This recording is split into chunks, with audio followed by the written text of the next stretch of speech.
depuis le verset 15. On peut commencer à partir du verset 14. Car si nous croyons que Jésus mourut et qu'il est ressuscité, de même aussi, avec lui, Dieu appellera ceux qui sont endormis par Jésus. Car nous vous disons ceci par la parole du Seigneur, que nous les vivants, qui demeurons jusqu'à la venue du Seigneur, nous ne dévancerons aucunement ceux qui sont endormis. Car le Seigneur lui-même, avec un cri de commandement, avec la voix d'un archange, avec la trompette de Dieu, descendra du ciel, et les morts en Christ ressusciteront premièrement, puis les vivants qui demeuront, nous serons ravis ensemble avec eux dans les nuées, à la rencontre du Seigneur, en l'air. Et ainsi, nous serons toujours avec les seigneurs. Consolez-vous donc l'autre par ces paroles. J'ai la version d'Arby. Elle est un peu plus complexe que la version Louis II, qui est écrite avec un français un peu plus facile. Donc nous voyons que la première chose, c'est l'enlèvement. Nous avons déjà parlé longuement sur ça. Sur les trois faits qui vont se produire lors de l'enlèvement. C'est qu'il y aura les cris des commandements. Amen. Amen. Le cri des commandements. On avait dit que les cris des commandements sera poussé par qui? J'ai dit que nous sommes en train de faire la révision. J'aimerais comprendre que les frères et les sœurs ont quand même maîtrisé les enseignements que nous sommes en train de donner. Lorsque vous ne répondez pas, j'aurais l'impression comme si vous ne révisez pas.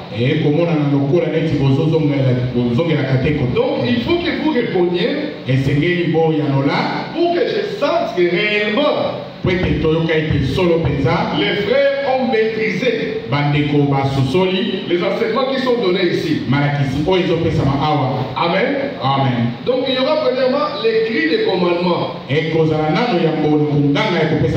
On a appris avec vous depuis la fois passée. Le frère Etienne avait exposé longuement sur ça. C'est que les cris des commandements correspondent aux cris que Dieu lui-même avait poussé pour ressusciter Lazare. Donc les cris des commandements est poussé par Dieu lui-même pour ressusciter les morts en Christ. Parce qu'avant l'enlèvement, il faut que ceux qui sont morts en Christ puissent d'abord ressusciter. Premièrement, oui. Ensuite, il y aura la voix de l'archange. On avait expliqué que la voix de l'archange, c'était quoi? La voix de l'archange. Les prophètes même Balaam a expliqué. Ou plutôt frère Franck aussi. C'est que la voix de l'archange, ça sera l'archange Michael. À travers cette voix-là, il va pousser les diables sur la terre. Parce qu'actuellement, Ne vous trompez pas. Le diable est encore là-bas. Il a encore sa place là-bas au ciel. Mais c'est la voix de l'archange Michel qui va engager un combat avec les diables et qui va les renvoyer sur la terre. Et au même moment, lorsque le diable est poussé sur la terre, lorsqu'il descend sur la terre, qu'est-ce qui va se passer? Automatiquement, l'épouse de Christ sera aussi en train de monter. Donc il va descendre pour chercher à nous croiser avec la fureur, pour chercher à s'en prendre au fils mal. Mais malheureusement, nous allons nous croiser. Nous nous montons et lui descend. C'est ainsi qu'il sera dit. Malheur aux habitants de la terre. Parce que le diable est descendu vers eux avec une grande fureur. Alors c'est à partir de là que nous voulons maintenant comprendre les événements, comment est-ce qu'ils vont se dérouler. À partir de ce moment-là.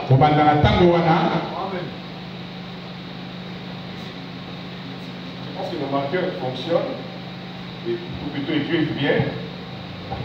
Donc je vais devoir les mettre au tableau au même moment que nous serons en train d'écrire. Je ne sais pas si ça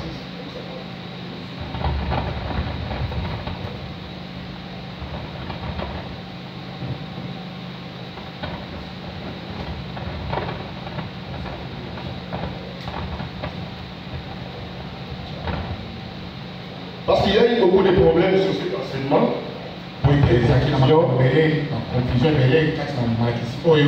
Donc ici, il y a d'abord l'enlèvement.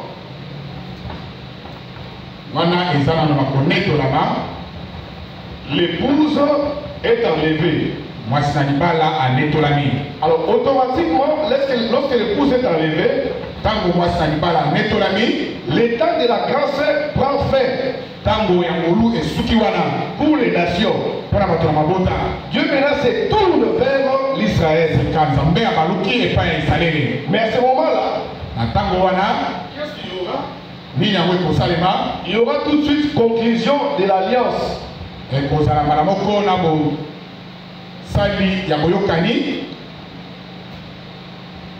Conclusion de l'alliance. Voilà, entre les papes,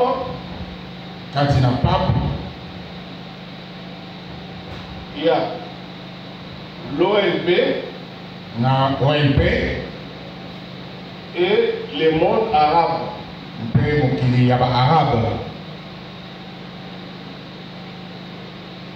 Vous savez, actuellement, il y a beaucoup de problèmes. Si vous suivez les informations, vous allez voir que le monde n'est pas en paix. Parce que c'est chaque jour qu'il y a guerre entre Israël, le juif et les Palestiniens. Ils se disputent toujours le monde du temple. Alors, grâce à cette alliance ici,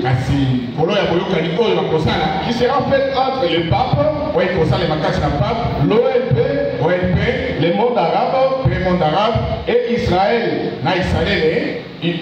Cette alliance va instaurer la paix.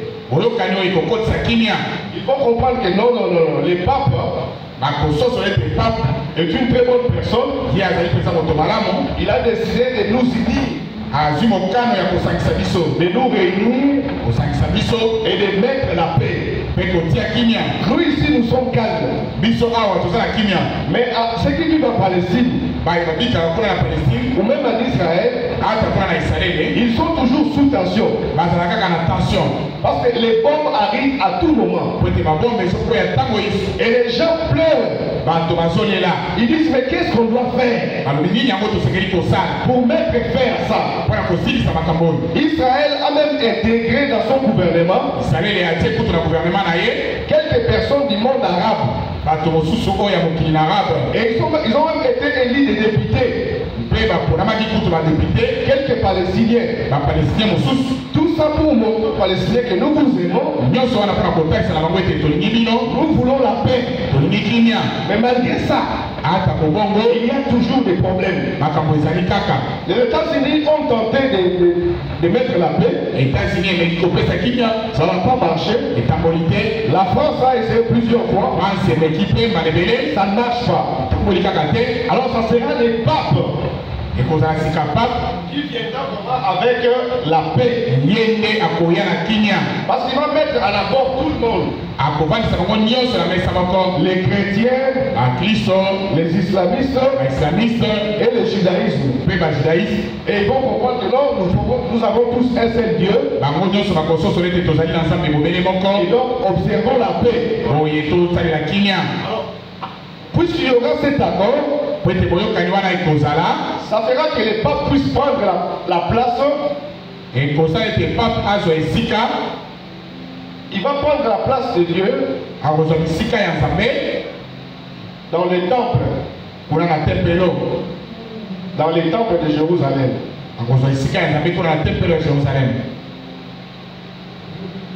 Rappelez-vous que frères et sœurs, vous avez dit que ces temples-là étaient déjà en train d'être construits.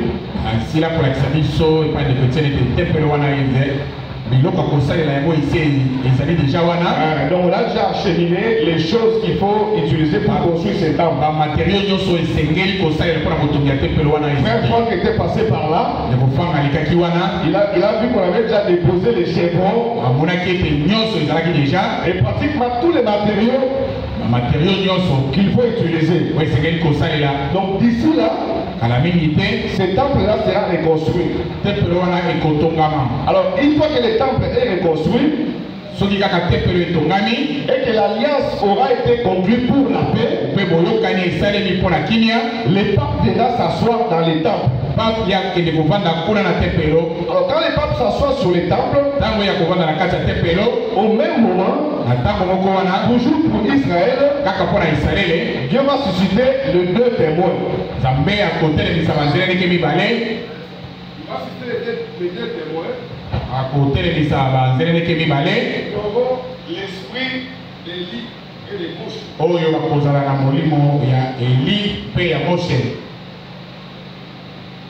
Donc si il y a une prédication,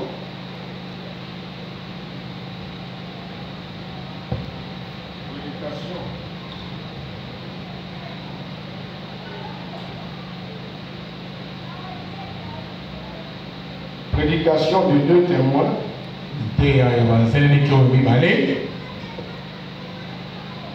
Et à l'issue de cette prédication-là,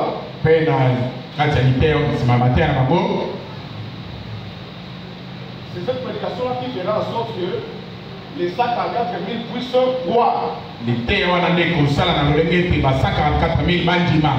Nous voulons ici aller petit à petit, étape par étape, et voir les événements, comment est-ce qu'ils vont se dérouler.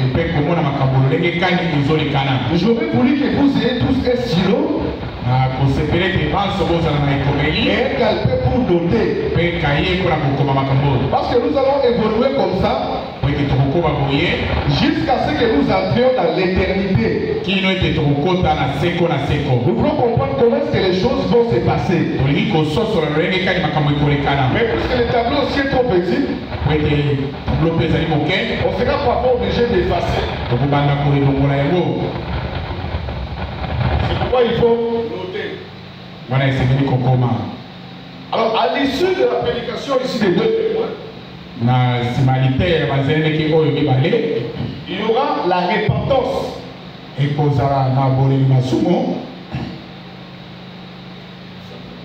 La repentance pour les 144 000.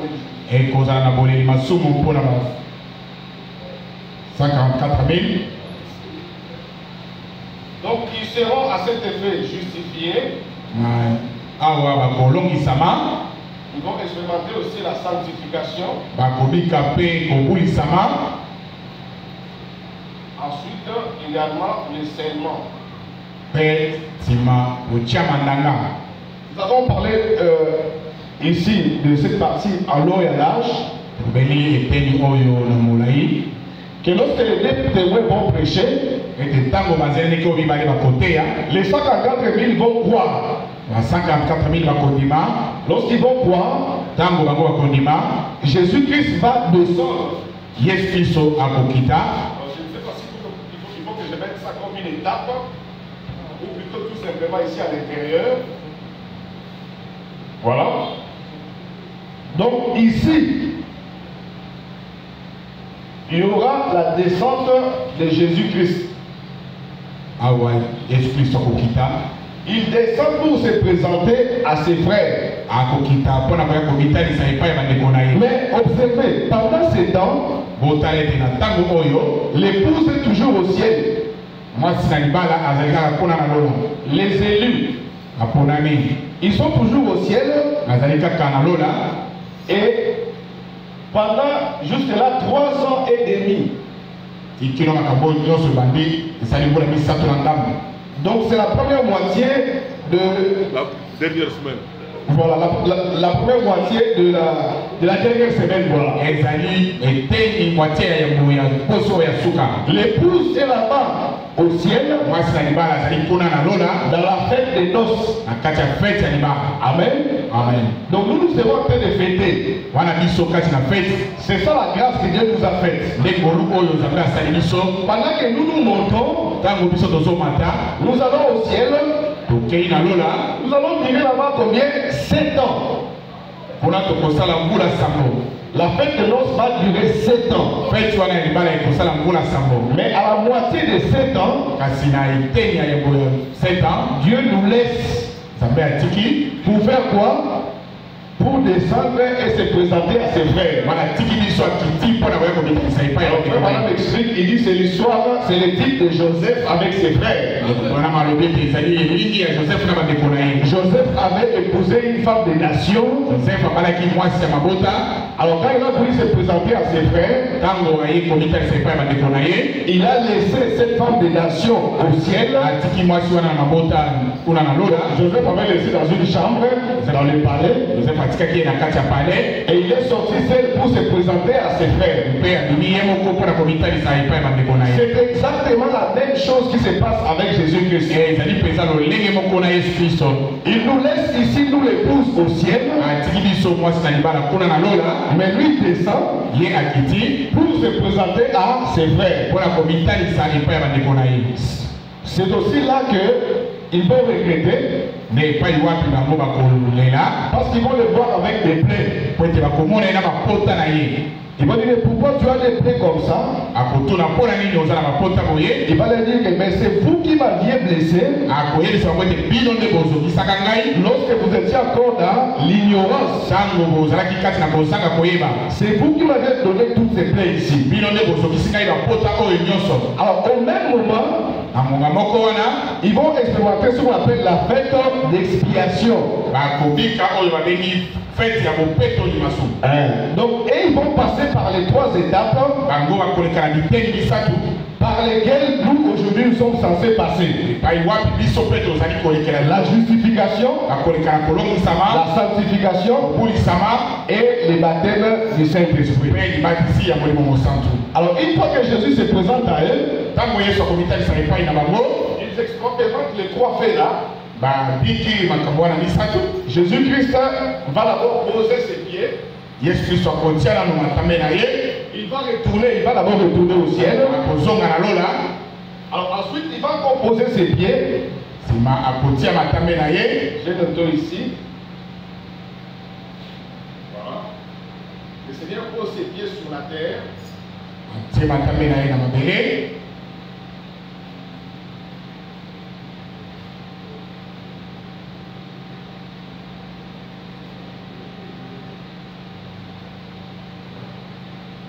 Et sur la mer. akotia matambe na ye na mabele mpe na mbu. Pourquoi? mpona nini? pour faire valoir ses droits légitimes. Pona kotalisa ndingisa na ye mokolelo.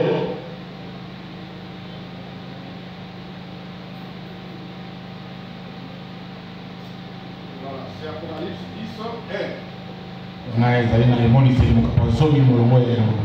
Oui, ça. Donc les 144 000 vont comprendre que c'est lui notre Dieu.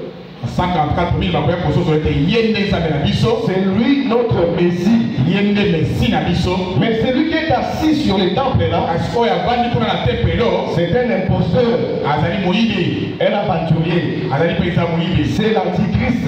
azali motelemi Kristo. Maintenant, ils vont chercher d'abord premièrement à briser l'alliance. Bakoluka nanu babuka boyokani. Donc là, nous aurons brisement de l'alliance. Wana ekozala na bobuki ya boyokani.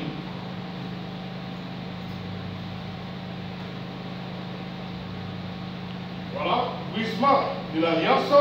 Ekozala na bobuki ya boyokani. Et puisqu'ils vont briser l'alliance, Po ete bakobuka boyokani, les papes vont comprendre que ils ont brisé l'alliance pape akoya kososo ete bango babuki boyokani oyo suite à la faute des deux témoins. nyonso oyo ezali kaka banzeleli ko mibale bateyaki. Ce sont les deux témoins qui étaient venus Bango oyo bayaki et qui vont créer des problèmes. bango nde bayekokelanga makambo oyo. Alors il va s'attaquer d'abord aux deux témoins. oyo akobanda nano na banzeleli ke wana mibale, Il va s'attaquer aux deux témoins akobundisa bango et il va les tuer. mpe bakoboma bango.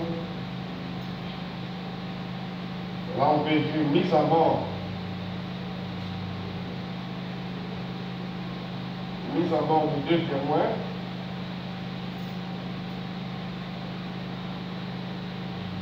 Deux témoins par le pape. Et ensuite, il y aura aussi directement leur résurrection. Vous connaissez bien toute cette histoire. Ici, nous sommes en train juste de rappeler étape par étape. tokozongela kaka étape na étape Parce qu'on a déjà longuement parlé sur ça. tosili kolobela yango mpenza ntango molai. Mais nous sommes maintenant en train de voir leur enchaînement. awa tozotala lolenge ekani elandani, Comment est-ce que les étapes se déroulent lolenge ekani makambo oyo ezolekana pour que nous ne puissions plus avoir des confusions. po ete tozala lisusu na buluyeke te. Parce que par moment, il y a des confusions. ere moko babuluyeke ezali, Je vais poser des questions, mais qu'est-ce qui se passe ici ndeko bakotuna nini ezolekana awa, ou qu'est-ce qu'il y a là-bas? nini ezali kuna. Donc ici, le pape va les tuer. On a déjà longuement parlé de ça aussi. awa banzeleleki oyo mibale, Lorsque le pape va les mettre à mort, ntango bakoboma bango ils vont mourir, bakufi, mais ensuite ils vont ressusciter. mpe bakoya kosekwa. Dieu va leur susciter un esprit de vie. Dieu va envoyer vers eux un esprit de vie. nzambe akotindela bango molimo moko ya bomoi, Ils vont ressusciter mpe bakosekwa, et ils seront enlevés. mpe bakonetolama. Et lorsqu'ils seront enlevés, Ntango bakonetolama, on avait dit que le monde entier olobaki ete mokili mobimba va voir leur enlèvement. ekomona konetolama na bango. Par quel moyen? Na nzela nini? Ça sera grâce à la nouvelle technologie. Ekozala na nzela ya teknologie ya sika oyo. Vous savez, actuellement, les 5G en Europe est déjà entré Kuna na Europe basi babandi internet 5G avec la technologie UMTS. na teknologie oyo ya IMDS. C'est déjà entré là-bas aux États-Unis en Europe. ese bandi kuna na États-Unis mpe na Europe. Mais nous, ici, nous sommes un peu en retard. Biso awa toza nano na 4G. Avec cette technologie-là, Na teknologie wana on peut avoir les chaînes de télévision tokoki kozala bachaîne ya télévision à travers les réseaux sociaux kaka na baréseaux sociaux ozozwa bachaîne ya télévision dans votre téléphone. na telefone na yo Simplement comme ça. kaka boye. Donc vous regardez toutes les chaînes de télé okoki kotala bachaîne nyonso ya télévision à temps réel. na ntango oyo mobali Parce que la bande passante est trop élevée. po ete bande passante eleki etokaki koleka, On peut diffuser beaucoup d'images. bakoki kotalisa baimage ebele. Donc les papes vont les mettre à mort pape akoboma bango et ils seront enlevés. mpe bakonetolama. Et lorsqu'ils seront enlevés, mpe ntango bakonetolama, automatiquement la grande tribulation va commencer. mbala moko bolosi monene ebandi. Début de la grande tribulation. ebandeli ya bolosi monene.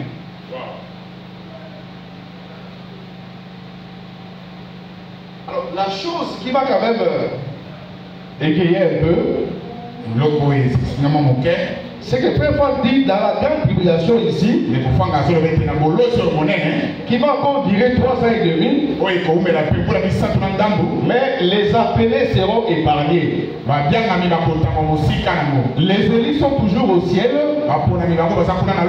mais l'église qui est restée sur la terre. Amen. Amen. Bien qu'ils ont raté l'enlèvement, mais Dieu va leur donner une place. Il va leur trouver une place où ils seront nourris et donc épargnés par le Seigneur lui-même. Donc je note ici l'église restée sur la terre.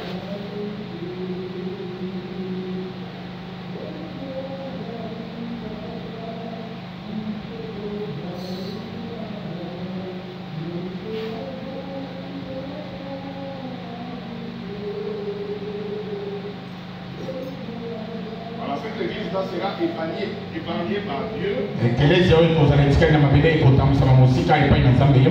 Et vendredi, nous allons mettre ça au propre. Et nous allons lire verset par verset, citation par citation, qui prouve tout ce que nous disons ici. Alors, puisque l'église est épargnée, l'antichrist va s'en prendre aux 144 000. Les 144 000 juifs seront mis à mort. On va les tuer. Pourquoi? Pour que le 5e saut soit accompli. Rappelez-vous que les juifs qui avaient été tués avant réclamaient vengeance. Ils ont dit Seigneur, garde-moi. Jusqu'à quand? Tu ne vas pas juger ceux qui nous ont tués et que tu ne vas pas venger notre sang. Alors le Seigneur va leur dire, attendez qu'une partie de vos frères puisse aussi être mise à mort comme vous. Donc et attendez aussi que les autres 144 ici 1000 juifs également puissent être mis à mort. Est-ce que je suis en train d'aller un peu rapidement ou ça va? Parce que j'aimerais que nous puissions évoluer avec ça petit à petit. Si vous trouvez que je suis un peu rapide, rappelez-moi. Et nous allons encore reprendre les explications. Mais les vendredis, nous allons faire ça à tête reposée. Parce que nous allons décider ça. Nous allons décider ça correctement. Pour que nous puissions bien comprendre. Il est important de comprendre cet enseignement pour que vous voyez comment est-ce que Dieu nous a épargnés. Pendant tout ce temps ici, nous sommes toujours au ciel. Amen. Amen. Mais ici, il y a beaucoup de tourments. Les 144 000 seront mis à mort. Et la grande tribulation va continuer. Et quand la grande tribulation va continuer, l'antichrist va continuer à semer la terreur. Et qu'est-ce qui va se passer? Le monde entier voudrait encore attaquer Israël. Ils vont dire tout ça, c'est la faute d'Israël toujours. Parce que nous étions en paix, mais toujours Israël, avec les deux témoins, avec les 144 000, ont cherché à troubler. Alors les États-Unis protègent l'Israël. Chaque fois qu'ils vont chercher maintenant à combattre Israël, les États-Unis vont protéger Israël. C'est là maintenant que la Russie va dire non, non, pour mettre fin à Israël, il faut maintenant commencer à attaquer la personne qui protège Israël. Ils vont maintenant bombarder les États-Unis. Et lorsqu'ils vont bombarder les États-Unis, ils vont maintenant s'apprendre à Israël. Et quand ils vont essayer de s'apprendre à Israël, c'est là maintenant que Dieu va descendre pour anéantir l'Antichrist. Amen. Amen. Lorsque Dieu descend pour défendre son peuple, il anéantit l'Antichrist, et avec toutes les nations qui vont se liguer contre Israël. C'est là maintenant qu'il y aura ce qu'on appelle la guerre d'Armageddon. Voilà, parfois on écrit ça avec H, ou parfois on écrit ça avec A tout simplement. L'Armageddon. Donc avec l'Armageddon ici, c'est Dieu lui-même qui descend pour rendre des comptes à tous ceux qui ont voulu faire du mal à son peuple. Et Dieu va donner à l'Antichrist une gifle. Et l'Antichrist sera mis de côté. Alors, juste après ça, qu'est-ce qui va se passer? Jésus-Christ, là maintenant les 7 ans vont prendre fin.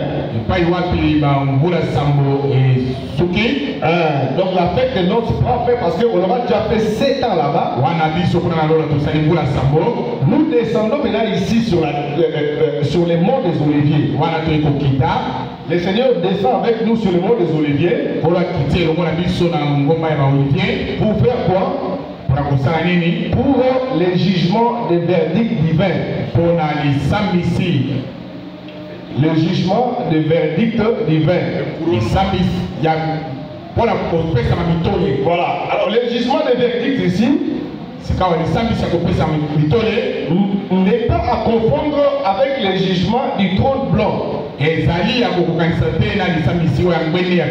Parce qu'ici maintenant on s'apprête pour entrer dans le millénium. Mais avant le millénium, nous allons d'abord passer par les jugements. Amen. Amen. Je vais vous lire maintenant ce que frère Paul dit par rapport à ça. Parce que ce jugement ici, nous tous nous passerons par ça. Même frère Branham, l'apôtre Paul, même frère Franck, ils vont passer par ce jugement. C'est pourquoi il faut faire attention lorsque nous sommes encore sur la terre.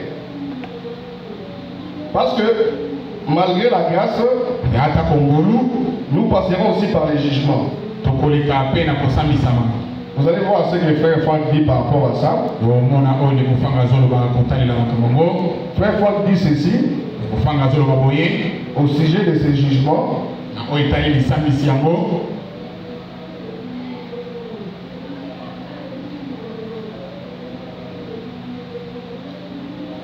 Il dit comme dans chacun des différents âges de l'Église, a une prédication entièrement différente. Vous voyez que les jugements ici, c'est en fonction de la prédication différente qui sont données dans tous les âges. C'est aussi en fonction de la promesse qui a été donnée dans tous les âges.